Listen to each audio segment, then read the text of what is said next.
আল্লাহ তাআলা বলেন, ইয়া আইয়ুহাল্লাযীনা আমানু কু আনফুসাকুম ওয়া আহলিকুম নারা। আল্লাহ তাআলা মুমিন বান্দাদেরকে বলতেছেন, হে ঈমানদারগণ, হে ঈমানদারগণ, তোমরা যারা ঈমান আনয়ন করেছো, কু আনফুসাকুম, তোমরা নিজেদেরকে বাঁচাও। তাদেরকে বাঁচাইতে বলছে, নিজেদেরকে বাঁচাইতে বলছে।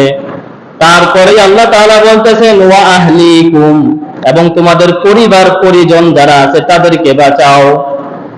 কিসের থেকে বাঁচাবো? একটা প্রশ্ন আসে না? এরপরে আল্লাহ তাআলা স্পষ্ট ভাষায় জানিয়ে দিয়েছেন, কু আনফুসাকুম ওয়া আহলিকুম নারা, তুমি তোমার নিজেকে বাঁচাও এবং তোমার পরিবার পরিজনদেরকে বাঁচাও জাহান্নামের আগুন থেকে। কিসে থেকে? জাহান্নামের আগুন থেকে।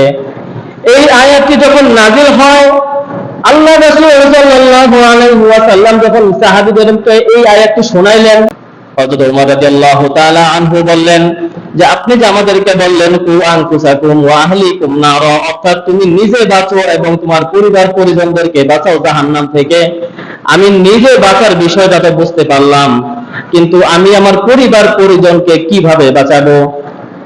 আল্লাহ রাসূল সাল্লাল্লাহু আলাইহি ওয়াসাল্লাম উত্তর দিলেন, আল্লাহ তাআলা তোমাকে যা কিছু করার আদেশ দিয়েছেন এবং যা কিছু করার নিষেধ করেছেন, সেই বিষয়গুলো তুমি তোমার পরিবারকে আদেশ করো, এবং যেগুলো নিষেধ করেছেন তুমি তোমার পরিবারকে নিষেধ করো, এতেই তারা জাহান্নাম থেকে বাঁচতে পারবে। তার মানে আল্লাহ তাআলা স্পষ্ট ভাষায় জানিয়ে দিয়েছেন যে, এই আয়াতের ভাব অর্থ আমরা যেটা বুঝতে পারি যে, কোন বান্দা যদি আল্লাহ তাআলা যা কিছু আদেশ করেছেন এবং যা কিছু নিষেধ করেছেন এগুলোকেও যদি মানতে পারে, তাহলে সে জাহান্নামের আগুন থেকে নিজেও বাঁচতে পারলো, তার পরিবারকেও বাঁচাইতে পারলো। কি বলেন? সন্তান আল্লাহ তাআলার কাছে পিতামাতার নামে নালিশ দিবে, বলবে যে আমার বাবা কোনোদিন আমাকে নামাজের কথা বলে নাই, আমার মা আমাকে কোনোদিন পড়বার কথা বলে নাই, আমার বাবা কোনোদিন আমাকে ইসলামে থাকার কথা বলে নাই, আমার মা আমাকে কোনোদিন নামাজের জন্য আহ্বান করে নাই। আপনি তো আল্লাহ রাসূল তো হাদিসে ইরশাদ করে দিয়েছেন যে, সন্তানদের যখন 7 বছর বয়স হয় তখনই নামাজের জন্য আদেশ করো, যখন 10-11 বছর হয়ে যায় তখন নামাজ না পড়লে প্রহার করো।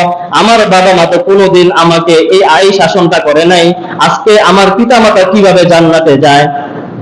অর্থাৎ আপনি যতই নামাজ পড়েন, আপনার ছেলে মেয়ে, আপনার আদরের সন্তান, আদরের দুলালি, তারা কি করবে? কিয়ামতের দিন আপনার নামে নালিশ করবে যে, আমার বাবা আমাকে কোনোদিন আমাকে সন্তান হিসেবে নামাজের জন্য ডাকে নাই।